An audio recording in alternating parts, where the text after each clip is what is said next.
नमस्कार। Capital news India channel पर आपका स्वागत है। आज विनमनी के बारे में बात कर रहे हैं। विनमनी में हुए 300 करोड़ के घोटाले में हरियाणा पुलिस ने 3 लोगों को गिरफ्तार किया है। तो समझे सबसे पहले विनमनी का एक घोटाला कैसे है।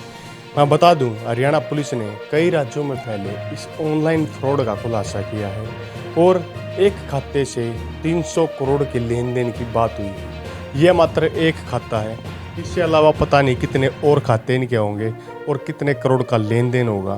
तो क्या होता है विनमनी? लोग क्या करते हैं, लोग इस ऐप को डाउनलोड करते हैं। इस ऐप को के वेरीफाइड न होने के बाद भी इस ऐप को डाउनलोड करते हैं और ये एक ऐप नहीं, ऐसे ऐसे दर्जनों ऐप चलते हैं। ये मात्र विनमनी के बारे में यहाँ पर चर्चा की जा रही है।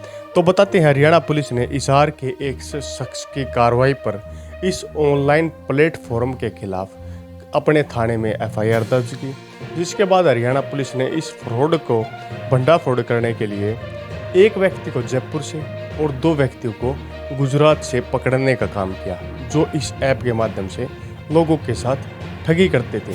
सबसे पहले मैं बता दूं कि यह ऐप काम कैसे करता है और कैसे ये लोग पकड़ में आए। तो इस बात को जानने के लिए इस वीडियो में अंत तक बने रहें। सबसे पहले इस ऐप में पैसे इन्वेस्ट किए जाते हैं, पैसों को डबल करने का लालच दिया जाता है। उसके बाद ऐप के अंदर जैसे रेड, ब्लू ऐसे चूज करने के 2-3 ऑप्शन दिए जाते हैं। उन ऑप्शनों को अगर आप चूज करते हैं तो समझे एक चीज़ और, उन ऑप्शनों में क्या होता है, जैसे आपने मान लीजिए रेड चूज कर दिया और दूसरा ऑप्शन ग्रीन का है, दूसरा ऑप्शन भी कुछ लोगों ने चूज कर दिया। जिस कलर पे ज़्यादा पैसे लगाए गए हैं उनको पता लग जाता है ऐप चलाने वालों को कि इस पे ज़्यादा पैसे लगे हैं, वो उनको हरा दिखा देते हैं और जिन पे कम पैसे लगे हैं उनको जीता दिखा देते हैं। तो इस प्रकार ये पूरा स्कैम होता है। अब सुने हरियाणा पुलिस ने कैसे कार्रवाई की। हरियाणा पुलिस ने हिसार के एक शख्स की शिकायत पर ऑनलाइन गेमिंग स्कैम के लिए भंडाफोड़ किया। कुछ दिन पहले हिसार के पटेल नगर निवासी चंद्रशेखर के मुताबिक उसने विनमनी में मोबाइल ऐप में लाखों रुपए का निवेश किया। 1-2 हज़ार नहीं, उसने लाखों रुपए का निवेश किया और ऐप से चंद्रशेखर को हज़ारों करोड़ रुपए का, उसने बताया कि कंपनी ने हज़ारों रुपए का फ्रॉड किया हुआ है। पुलिस जांच से सामने आया कि एक व्यक्ति के खाते से 300 करोड़ रुपए का लेन देन हुआ है। ये 300 करोड़ कोई छोटी बड़ी रकम नहीं होती। 300 करोड़ के बड़े बड़े स्कैम हरियाणा जैसे राज्यों में तो हो जाते हैं, लेकिन 1-2-3-4-5 आदमी, निजी व्यक्ति मिलकर ऐसे स्कैम करते हैं। तो किस तरह जाल बिछाया, इसके बारे में सुने। लोकेंद्र सिंह जो पुलिस अधीक्षक हैं हिसार के, उन्होंने बताया कि गैर बैंकिंग वित्तीय कंपनियां इन दोनों बहुत चल रही हैं। ऐसे कंपनियां अपने निवेश व बाजार में पहचान बनाने के लिए काफ़ी लोगों को प्रलोभन देने का काम करती हैं, जिन प्रलोभनों में लोग फंस जाते हैं। जैसे पिछले दिनों आमतौर पर चिट फंड जैसी कंपनी आई थी, जो पैसे को डबल करने की स्कीम लोगों के सामने लेकर आई थी, लेकिन काफ़ी लोग उसमें फंस गए थे और काफ़ी लोग उससे बच भी गए थे। इसी तर्ज पर उन्होंने बताया कि ये फंड योजनाएं ये लोग टेलीग्राम वेबसाइट व मोबाइल ऐप के जरिए लोगों को अपना शिकार बनाते हैं। शुरुआत में लोगों को लालच देते हैं, उन्हें पैसे तक देने का काम करते हैं।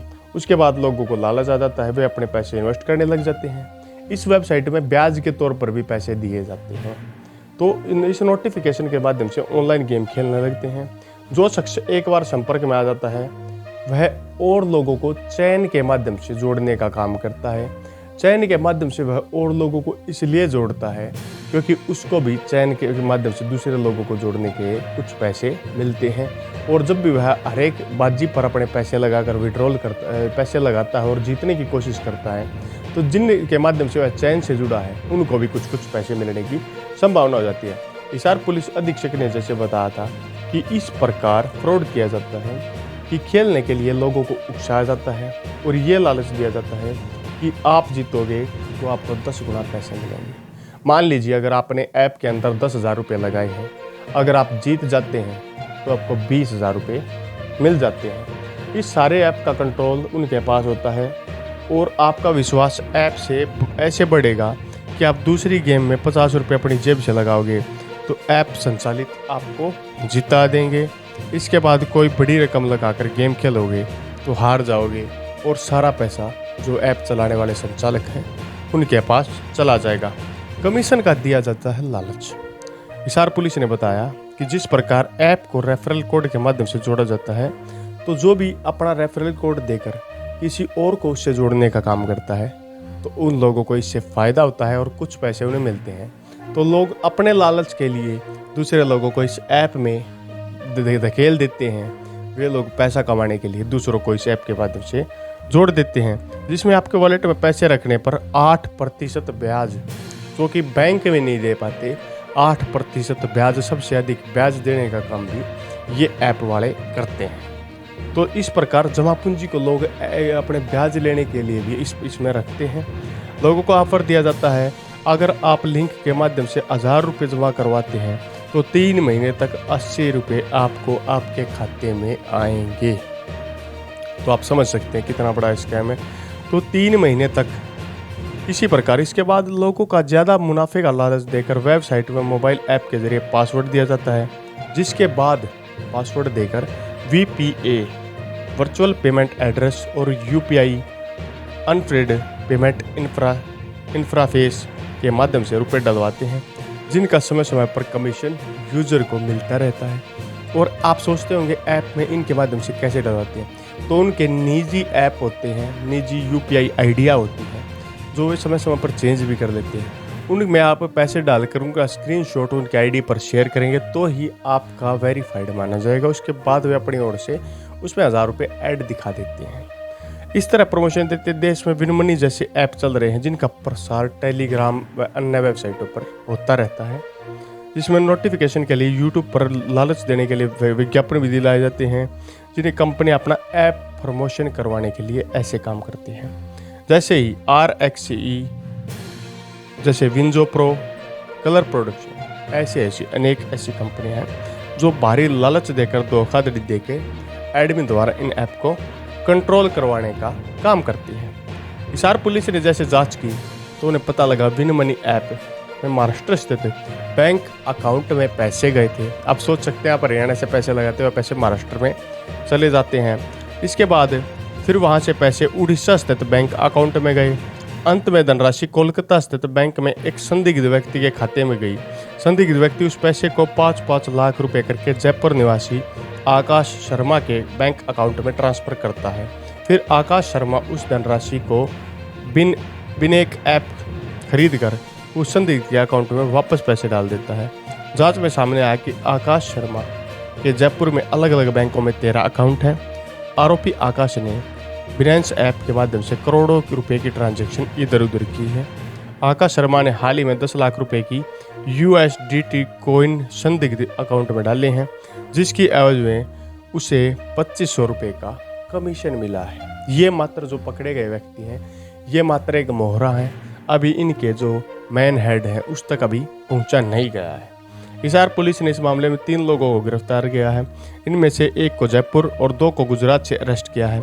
इस पूरे फ्रॉड का कनेक्शन चीन और दुबई से जुड़ा हुआ बताया जा रहा है। जनवरी 2022 व जून 2020 तक एक ही अकाउंट से 300 करोड़ की ट्रांजैक्शन हुई और ट्रांजैक्शन टेरर फंडिंग से भी जुड़े होने की आशंका है। तो आप समझ लीजिए, आप जिस ट्रांजैक्शन का प्रयोग इस प्रकार कर रहे हैं वो बता दें तो टेरर फंडिंग से भी जुड़ी हुई हो सकती हैं। और क्या है USD कॉइन, ये भी आप एक समझिए। ये एक डिजिटल स्थित मुद्रा है जो संयुक्त राज्य डॉलर के रूप में आकी जाती है। USD कॉइन का प्रबंधन सेंट्रल नाम कंसेल द्वारा किया जाता है। इनमें क्रिप्टो करेंसी, एक्सचेंज कॉइन्स और बिटकॉइन जैसी करेंसियां निवेशक सदस्य शामिल होती हैं। 3 आरोपी जो गिरफ्तार किए गए हैं हिसार पुलिस द्वारा, मैंने बताया उनमें से एक जयपुर और 2 को गुजरात से गिरफ्तार किया गया है। तो पुलिस ने आकाश से 3 लाख से ज़्यादा कैश बरामद किया है और तीनों के अकाउंट में 1 करोड़ 38 लाख रुपए फ्रीज करवाए हैं। ये एक छोटी सी धनराशि जो अभी कुछ दिन पहले की है, लेकिन ट्रांजैक्शन कई करोड़ों में जा चुके हैं। 300 करोड़ कम से कम बताई जा रही है। पुलिस के मुताबिक आकाश शर्मा USDT की ऑनलाइन खरीदता और बेचता था। जांच में पता लगा कि कुछ और लोग भी हैं जो एक काम करते थे। अभी उनकी पहचान नहीं हो पाई है। पुलिस जांच में सामने आया कि इस पूरी प्रक्रिया को इस्तेमाल करने के लिए बैंक अकाउंट अक्सर किसी साधारण व्यक्ति